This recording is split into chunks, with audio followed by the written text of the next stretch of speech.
Fairisina dari Universitas Negeri Padang. Baik, di sini kita akan membahas mengenai urgensi promosi bagi UMKM.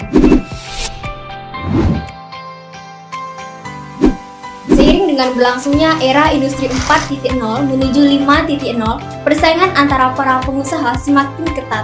Persaingan ini terjadi tidak pada tingkat pengusaha menengah ke bawah saja, namun juga pada tingkat perusahaan-perusahaan besar. Untuk memenangkan persaingan bisnis, para pengusaha tidak cukup hanya meningkatkan kualitas produk dan atau jasa mereka saja. Mereka juga harus melakukan kegiatan yang dinamakan dengan promosi. Di masa sekarang, kegiatan promosi erat kaitannya dengan dunia multimedia dan media sosial, seperti fotografi, videografi, editing, desain grafis, animasi, dan copywriting. Untuk menguasai hal-hal tersebut, dibutuhkan waktu, pemahaman, skill, dan peralatan yang sesuai juga.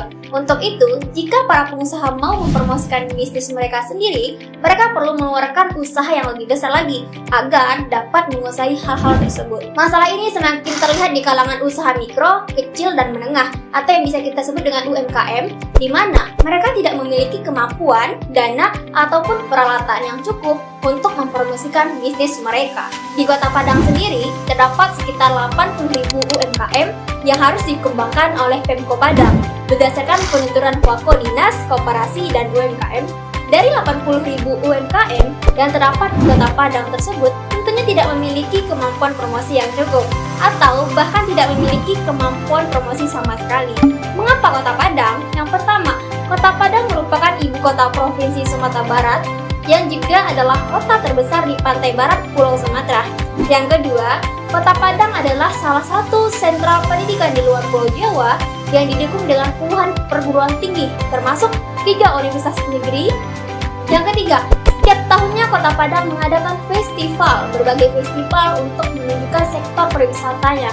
Yang keempat, pilar perekonomian utama Kota Padang yang merupakan sektor industri, perdagangan, dan jasa. Yang kelima, kebijakan Pemko Padang yang tetap mempertahankan usaha mikro kecil dan UMKM dengan tidak memberi izin jaringan retail minimarket seperti Indomaret dan Alfamart, dan juga menolak promosi izin pendirian 5 mall karena mengambil lokasi di pusat kota. Dengan beberapa alasan tersebut, UMKM menjadi salah satu pilar utama perekonomian pada Kota Padang, sehingga membutuhkan usaha lebih untuk dapat memajukan kualitas UMKM tersebut. Untuk mengatasi permasalahan inilah, terdapat suatu bisnis yang bertujuan untuk mempromosikan bisnis klien mereka. Bisnis ini sering disebut sebagai promotion agency atau agensi promosi. Para agensi promosi ini merupakan orang-orang yang memiliki kapabilitas dalam mempromosikan suatu produk dan atau jasa, dimulai dari menganalisis target pasar, menentukan tema promosi, melakukan produksi konten promosi, dan lain sebagainya. Seberapa penting promosi bagi suatu usaha? Promosi memiliki beberapa tujuan. Yang pertama, menyebarkan informasi. Yang kedua, meningkatkan penjualan. Yang ketiga, mendapatkan pelanggan baru dan menjaga pelanggan lama. Yang keempat, menjaga kestabilan ketika terjadinya isu pasar. Yang kelima, membedakan serta mengunggulkan produk dibanding produk pesaing. Dan yang terakhir yakni membentuk citra produk di mata konsumen sesuai dengan yang diinginkan. Dengan ini perlu diadakan suatu inovasi untuk memperbanyak jumlah promotion agency. Maka kami mengajukan solusi untuk mengadakan pelatihan membangun promotion agency kepada para mahasiswa dengan harapan setelah lulus mahasiswa dapat membangun promotion agency agar dapat melayani banyaknya UMKM yang ada, sekaligus bermanfaat bagi para mahasiswa agar setelah lulus mereka dapat langsung terjun ke dunia kerja guna mengurangi angka pengangguran di mana permintaannya pun sangatlah besar dan pasarnya juga sangat menjanjikan. Tujuan ini sejalan dengan tujuan pembangunan berkelanjutan yang disusun oleh PBB, terutama pada tujuan pertama yaitu mengurangi angka kemiskinan. Kenapa mahasiswa? Mahasiswa merupakan kaum intelektual, yaitu aktor yang dianggap paling melek akan perkembangan teknologi. Mahasiswa sekarang adalah mereka yang sering disebut dengan kaum milenial, yaitu orang-orang yang berusia dari 26 hingga 41 tahun, dan generasi Z yang berusia 8 sampai 23 tahun pada tahun 2022, yang sedang dalam bangku perguruan tinggi sekarang. Kaum milenial dengan Gen Z ini adalah mereka yang tumbuh dan berkembang seiring dengan perkembangan teknologi, sehingga mereka tidak mengalami kesulitan untuk beradaptasi seperti yang dirasakan oleh generasi boomers. Untuk menguasai bidang promosi, setidaknya pengusaha harus menguasai penggunaan beberapa hardware seperti komputer laptop, kamera, software seperti Adobe Photoshop, Adobe Illustrator, Adobe Lightroom, Adobe Premiere, Adobe After Effects, CorelDRAW, manajemen sosial media, dan lain sebagainya. Kebanyakan mahasiswa sekarang sudah familiar dengan operasional hardware dan software tersebut. Dalam mendesain pelatihan, pembangunan promotion agency diperlukan sinteks yang sesuai pula. Terdapat total 5 tahapan, yaitu analisis makro, analisis mikro, penetapan program pelatihan, pengorganisan SDM instruktur, dan evaluasi kepelatihan.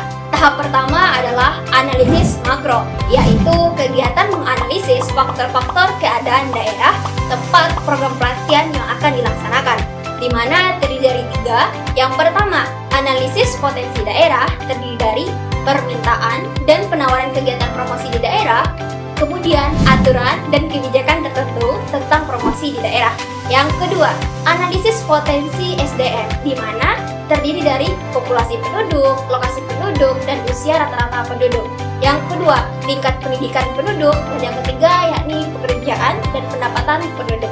Terakhir yaitu analisis potensi SDA, yang terdapat akses, jangkauan, dan kecepatan internet. Tahap kedua adalah analisis mikro.